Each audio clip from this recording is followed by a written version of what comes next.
Hello class fifth, good morning to all. वो बच्चे जो हिंदी पढ़ने वाले हैं, हम पढ़ रहे थे हमारा पाठ था पाठ 14 एक शुरुआत।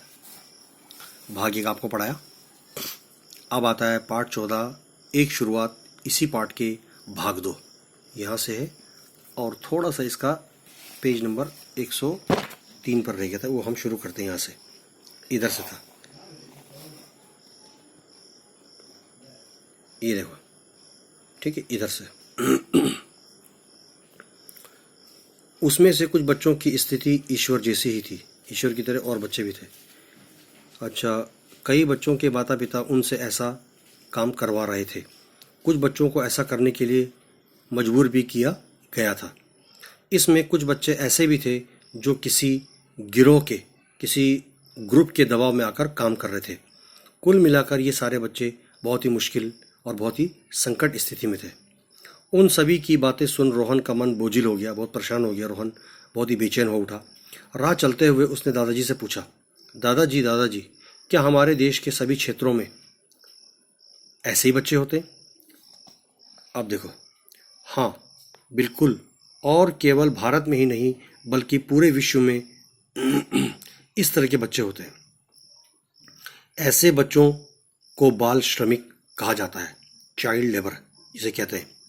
बाल श्रमिक का मतलब क्या होता है दादाजी? रोहन ने पूछा दादाजी से। बाल श्रमिक ऐसे बच्चों को कहा जाता है जिनकी उम्र 14 वर्ष से कम होती है, जिन बच्चों की आयु 14 साल से कम होती है और जो पढ़ने की उम्र में कोई कार्य पर काम करके अपना गुजारा करते हैं। ये बच्चे अपने अधिकारों से वंचित रहते हैं, इन्हें अपने हक हकूक नहीं मिल पाते हैं। दादाजी का जवाब सुनकर रोहन को काफ़ी आश्चर्य हुआ। रोहन को बड़ी हैरानी हुई। उसने कभी भी इस विषय के बारे में नहीं सोचा था कि ऐसा भी कभी होता है।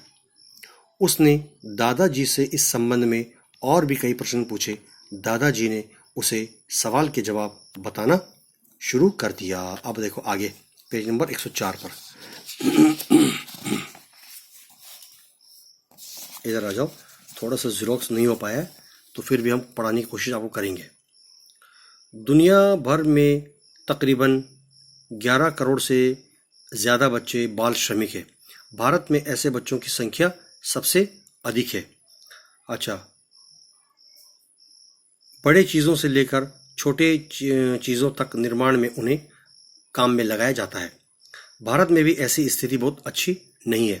सरकारी आंकड़ों के अनुसार लगभग 2 करोड़ बच्चे बाल श्रमिक हैं, गवर्नमेंट के रिकॉर्ड के मुताबिक।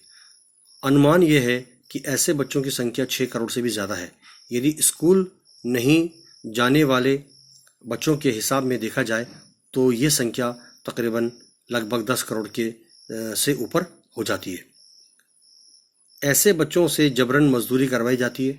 ये बच्चे खदानों, कोयले की खान, कारखानों एवं घरेलू उद्योगों में काम करके उत्पादन करते हैं। हम उत्पादनों में से जो भी हम उत्पादन करते हैं, प्रोडक्शन करते हैं, बीड़ी, माचिस, पटाखे, जूते, कांच की चूड़ियाँ, ताले, इत्र, फुटबॉल, अच्छा कालीन, रेशम के कपड़े आदि कुछ।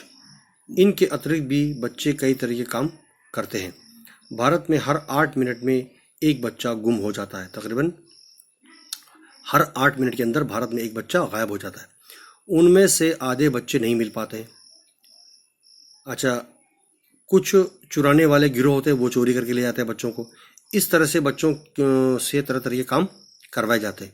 इनमें से कुछ बच्चों को तो भीख मंगवाने का भी काम करवाया जाता है। कुछ को घरेलू नौकर के रूप में रख दिया जाता है। अच्छा, अगवा किए गए जो बच्चे किडनैप हो जाते हैं, उन बच्चों को 4 दीवारी में कैद कर ले जाते हैं। उन पर तरह तरह के जुल्म, अत्याचार ढाए जाते हैं। बच्चों में प्रायः लड़कियों की संख्या ज़्यादा होती है। घरेलू कामों में लगाए गए इन बच्चों की संख्या का अनुमान लगाना बहुत मुश्किल है, क्योंकि वे हमेशा बंद घरों में रहते हैं और उन्हें घर से बाहर निकलने नहीं दिया जाता है। उनको मानसिक एवं शारीरिक कष्ट भी दिया जाता है। मेंटली और फिजिकली तौर पर उनको बहुत ही चोट पहुंचाई जाती है। कृषि में बाल मजदूरी कराई जाती है। खेतीबाड़ी में जो हम एग्रीकल्चर में खेत में काम करते हैं, बाल मजदूरी, बच्चों से मजदूरी करवाई जाती है। कुछ बच्चे अपने माता पिता के व्यापार में मदद करते हैं। कभी कभी अपना स्वयं का छोटा मोटा व्यवसाय, रोजगार शुरू करने लगते हैं। कई बच्चे कई बच्चे बहुत सारे जगहों पर जाकर पर्यटक गाइड के रूप में भी काम करते हैं। दुकानों और रेस्टोरेंट में भी ऐसे बच्चे सामान्यतः आमतौर पर दिखाई दिए जाते हैं। इतना ही नहीं, खुले आम चल रहे ढाबों और चाय की दुकानों पर भी ये बच्चे काम करते हुए नजर आते हैं। अब यहाँ तक पढ़ा दिया। अब इससे आगे भाग 3 हम आपको कल पढ़ाएंगे। तो आप इसको पढ़ते रहिए, समझते हुए रहिए। धन्यवाद।